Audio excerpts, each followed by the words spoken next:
வணக்கம். அமரர் கல்கியின் பொன்னியின் செல்வன் பாகம் 5 தியாக சிகரம். அத்தியாயம் 49 துர்பாகியசாலி. மதுராந்தகன் சிறிது நேரம் பிரமை பிடித்தவன் போல் உட்கார்ந்திருந்த பிறகு திடீரென்று எழுந்து நின்று அனிருத்தரை பார்த்து, முதன் மந்திரி, இதெல்லாம் உமது சூழ்ச்சி. எனக்கு அப்போதே தெரியும். சுந்தர சோழரின் மக்கள், அதிலும் முக்கியமாக அருள்மொழிவர்மன் பேரில் உமக்கு பிரியம் அதிகம். அவனுக்கு பட்டம் கட்ட வேண்டும் என்பது உம்முடைய விருப்பம். அதற்காக இப்படியெல்லாம் என் தாயாரிடம் பொய்யும் புனை சுருட்டும் கூறி அவருடைய உத்தமமான மனதை கெடுத்திருக்கிறீர். அன்பில் பிரம்மரையரே, உமக்கு நான் என்ன தீங்கு செய்தேன்? எதற்காக எனக்கு இந்த துரோகம் செய்ய பார்க்கிறீர்? உம்முடைய நோக்கத்துக்காக நான் என் தாயாருக்கு பிள்ளை இல்லாமல் போக வேண்டுமா? இந்த மாதிரி ஒரு பயங்கரமான பாதக சூழ்ச்சி இந்த உலகில் இதுவரை யாரும் செய்திருக்க மாட்டார்களே. விஷ்ணு பக்தர்களின் குலத்தில் வந்த அந்தனராகிய நீர் இப்படி செய்ய வேண்டுமா? இல்லை இல்லை, உமது பேரில் தவறொன்றுமில்லை. இளைய பிராட்டி குந்தவையும் அருள்மொழிவர்மரும் ஏதோ சூழ்ச்சி செய்து இப்படி உம்மை பாதகம் செய்ய பண்ணியிருக்கிறார்கள் என்று கத்தினான். இளவரசே, தங்கள் பேரில் எனக்கு அவ்வளவு துவேஷம் இருந்தால் கொட்டுகிற மழையில் மரத்தடியில் விழுந்து கிடந்த தங்களை எடுத்து வந்திருக்க மாட்டேன். அருள்மொழிவர்மரை பற்றியும் தாங்கள் குறை கூற வேண்டாம். ஈழம் கொண்ட வீராதி வீரர் இந்த நிமிடத்தில் என்ன செய்து கொண்டிருக்கிறார் தெரியுமா? தஞ்சை கோட்டையை சூழ்ந்துள்ள படை வீரர்களிடத்திலும் மக்களிடத்திலும் சென்று நல்ல வார்த்தை சொல்லி அவர்களை சமாதானப்படுத்தி வருகிறார். அவருடைய சித்தப்பாவாகிய தாங்கள் உயிரோடு இருக்கும்போது தாம் சிங்காதனம் ஏறுவது தர்மம் அல்லவென்றும், அம்மாதிரி வீரர்களும் மக்களும் கோரக்கூடாதென்றும் சொல்லி அவர்கள் மனதை மாற்றி சரிப்படுத்த முயன்று வருகிறார். அப்படியானால் தாங்கள் சற்று முன் சொன்ன செய்தி அருள்மொழிக்கு தெரியாதல்லவா? அருள்மொழிக்கும் தெரியாது, வேறு யாருக்கும் தெரியாது. இனிமேல் தான் எதற்காக தெரியப்படுத்த வேண்டும்? அனிருத்தரே, நீர் மட்டும் வாயை மூடிக்கொண்டிருப்பதாக ஒப்புக்கொள்ளும். சக்கரவர்த்தி தங்களுக்கு ஒரு கிராமத்தில் 10 வேலி நிலந்தானே பட்டயத்தில் எழுதி மானிய சாசனம் அளித்தார். நான் உமக்கு பாண்டிய நாட்டையே பரிசாக அளித்து விடுகிறேன். ஐயா, என்னை வாயை மூடிக்கொண்டிருக்க செய்வதற்கு பாண்டிய நாட்டை தர வேண்டியதில்லை. தங்களுடைய அன்னையின் கட்டளை ஒன்றே போதும். அவரிடம் சொல்லுங்கள். மதுராந்தகன் தன்னை வளர்த்த அன்னையை பரிதாபமாக பார்த்தான். குழந்தை மதுராந்தகா, அனிருத்தர் சொல்வது சரிதான். அவருக்கு 20 வருஷத்துக்கு முன்னாலிருந்து என் ரகசியம் தெரியும். அன்றைக்கு அவர், மகாராணி, இது தங்களுடைய ரகசியம். தாங்கள் யாரிடமாவது சொன்னாலன்றி வேறு எவருக்கும் தெரிய முடியாது. என் வாய் மூலமாக ஒரு நாளும் வெளிப்படாது. இது சத்தியம் என்று சொன்னார். அதை இன்று வரையில் நிறைவேற்றி வருகிறார். சோழகுலத்துக்கு உண்மையாக நடப்பதாக இவர் சத்தியம் செய்து கொடுத்தவர். ஆயினும் சுந்தர சோழ சக்கரவர்த்தியிடம் கூட சொன்னதில்லை. நீ சோழ சிம்மாசனத்தில் ஏற நான் சம்மதித்தால் இவரும் பேசாமல் இருந்திருப்பார். ஆம் தாயே, பேசாமல் இருந்திருப்பேன். ஆனால் உள்ளத்தில் பொய்யை வைத்துக்கொண்டு முதன் மந்திரி உத்தியோகம் பார்த்திருக்க மாட்டேன். ஸ்ரீரங்கநாதருக்கு சேவை செய்ய போயிருப்பேன் என்றார் அனிருத்தர். ஆனால் அதற்கு அவசியம் ஒன்றும் நேரப்போவதில்லை. மதுராந்தகன் சிங்காதனம் ஏற மாட்டான். என் விருப்பத்தை நிறைவேற்றுவான். அவனே ராஜ்யம் வேண்டாம் என்று சொல்லிவிடுவான். மகனே, ஆம் என்று ஒப்புக்கொள் என்றாள் பெரிய பிராட்டி. தாயே, அப்படியானால் நான் சிங்காதனம் ஏற தடையாக இருப்பது தாங்கள் ஒருவர் தானா? நான் தங்கள் வயிற்றில் பிறந்த மகன் இல்லை என்றே வைத்துக் கொள்கிறேன். 20 வருஷத்துக்கு மேலாக தங்கள் வயிற்றில் பிறந்த மகனுக்கு மேல் அருமையாக வளர்த்தீர்கள். இப்போது எதற்காக எனக்கு இந்த துரோகம் செய்கிறீர்கள்? நான் உங்களுக்கு என்ன தீங்கு செய்தேன்? குழந்தை, நீ எனக்கு ஒரு தீங்கும் செய்யவில்லை. நான் தான் உனக்கு பெருந்தீங்கு செய்துவிட்டேன். இத்தனை நாளும் உன்னை என் வயிற்றில் பெற்ற மகனைப் போல் வளர்த்து வந்துவிட்டு இப்போது நீ என் மகன் இல்லை என்று சொல்கிறேன். இதனால் உன் மனம் எத்தனை புண்ணாகும் என்பது எனக்கு தெரியாதா? என் ஆயுள் உள்ள வரையில் இதை நான் வெளியிட்டு சொல்லியிருக்க மாட்டேன். ஆனால் என் கணவருக்கு நான் கொடுத்த வாக்குறுதியை நிறைவேற்ற வேண்டும். நான் புகுந்த சோழகுலத்துக்கு துரோகம் செய்யக்கூடாது. சோழகுலத்தில் பிறக்காதவனை சோழகுல சிங்காதனத்தில் நான் ஏற்றி வைக்கக்கூடாது. ஏற்றுவதற்கு நான் உடந்தையாக இருக்கவும் கூடாது. என் மனம் இதை பற்றி வேதனை அடையவில்லை என்றால் நினைக்கிறாய்? நீ என் மகன் அல்ல என்று சற்று முன்னால் சொன்னபோது என் நெஞ்சு உடைந்து போய்விட்டது. கடைசி வரையில் சொல்வதற்கு தயங்கினேன். உள்ளம் ஒரே குழப்பமாக இருந்தது. என்னுடைய கடமை என்ன, தர்மம் என்ன என்று தெரிந்து கொள்வதற்காகவே நம்பியாண்டார் நம்பியிடம் போயிருந்தேன். அந்த மகான் தர்ம சூஷமத்தை விளக்கமாக எடுத்துச் சொன்னார். உலகில் உள்ள மாந்தர் அனைவரும் மகாதேவரின் புதல்வர்கள்தான். சிவபக்த சிரோன்மணியான தாங்கள் சொந்த குழந்தை என்றும் வளர்த்த குழந்தை என்றும் பேதம் பாராட்ட மாட்டீர்கள். தங்களுடைய சொந்த சொத்துக்கள் எல்லாவற்றையும் வளர்த்த மகனுக்கே கொடுப்பீர்கள். ஆனால் ராஜ்யத்தின் சமாச்சாரம் வேறு. நம்முடைய பொய்யின் மூலம் இன்னொருவருடைய நியாயமான உரிமையை தடை செய்வது பாவமாகும். சோழகுலத்தில் பிறக்காதவனை தெரிந்து சோழ சிங்காதனத்தில் ஏற்றி வைப்பது குல துரோகமாகும். தங்கள் மகனிடமும் சக்கரவர்த்தியிடமும் உண்மையை சொல்லிவிடுவதுதான் தர்மம் என்று உபதேசித்தார். கேட்டுக்கொண்டு திரும்பி வந்தேன். குமாரா, நீ என் சொந்த மகனல்ல என்று சொல்வதில் எனக்கு சந்தோஷம் இருக்க முடியுமா? சக்கரவர்த்தியிடம் சொல்லும்போதுதான் இதை நான் பெருமையுடன் சொல்ல முடியுமா? அச்சமயம் மதுராந்தகன் திடீரென்று எழுந்து செம்பியன் மாதேவியின் காலில் விழுந்து, அன்னையே, எனக்கு இந்த ராஜ்யம் வேண்டாம், சிங்காதனமும் வேண்டாம். இங்கே இருக்கச் சொன்னால் இருக்கிறேன், தேசாந்திரம் போகச் சொன்னால் போய்விடுகிறேன். ஆனால் நான் தங்கள் மகன் அல்ல, தங்கள் திருவயிற்றில் பிறந்தவன் அல்ல என்று மட்டும் சொல்ல வேண்டாம்.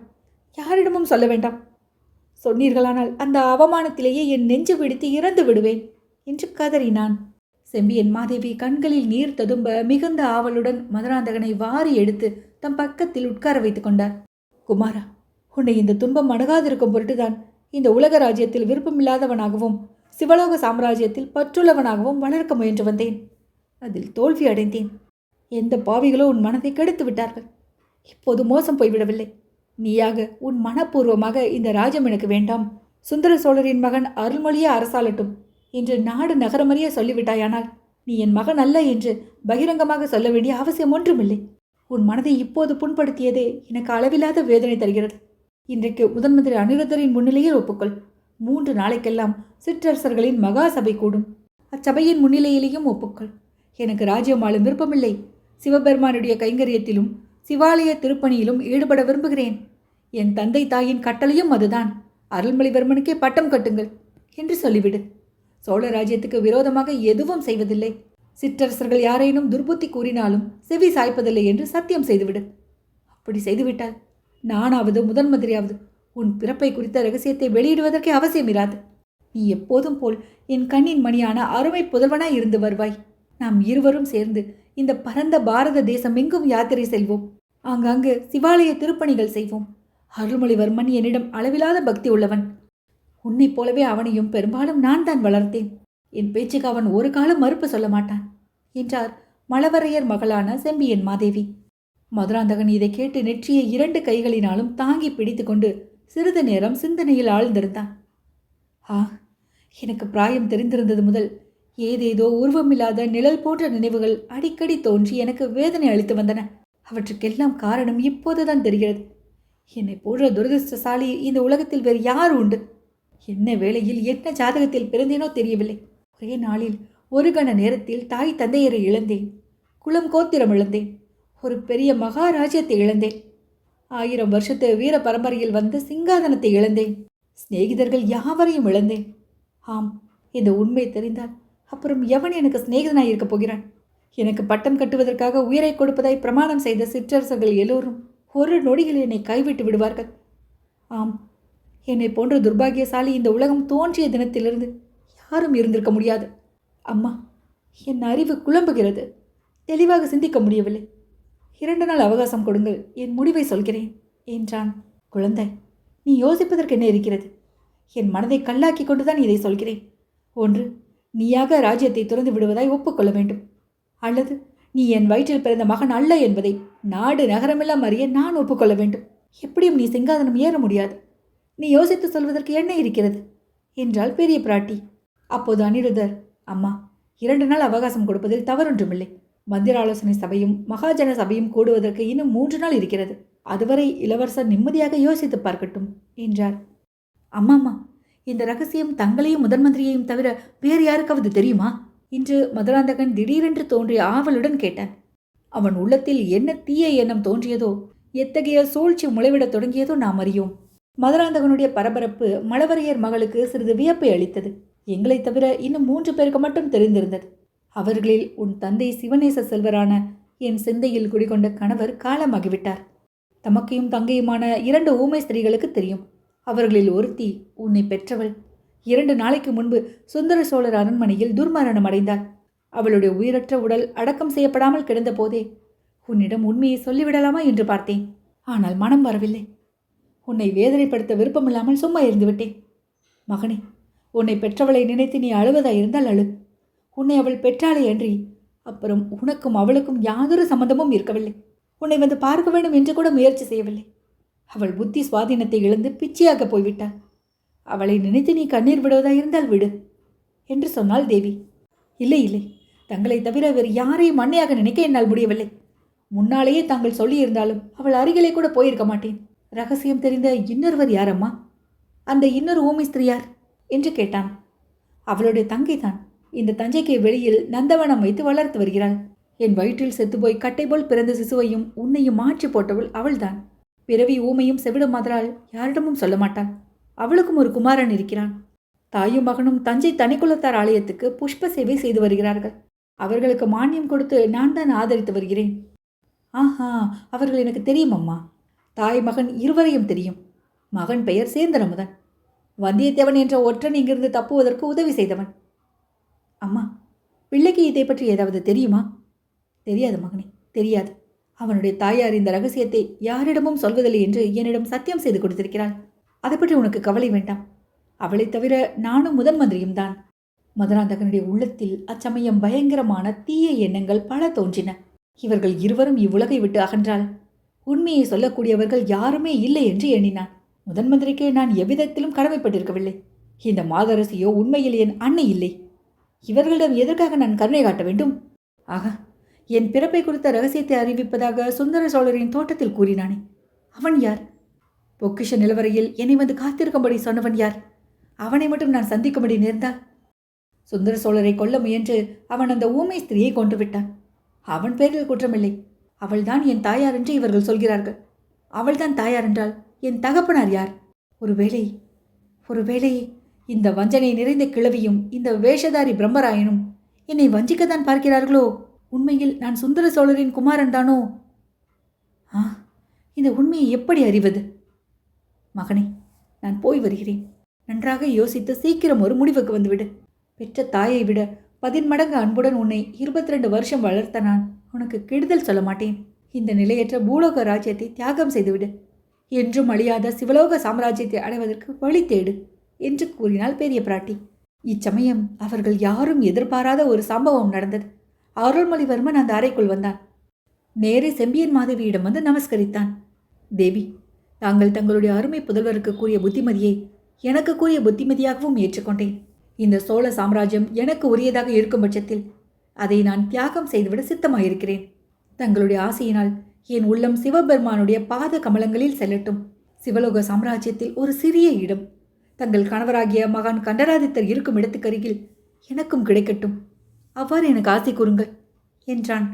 இதை கேட்ட செம்பியன் மாதேவியும் முதன் மந்திரி அனிருத்த பிரம்மராயரும் ஒருவரையொருவர் பார்த்து கொண்டு திகைத்து நின்றார்கள்.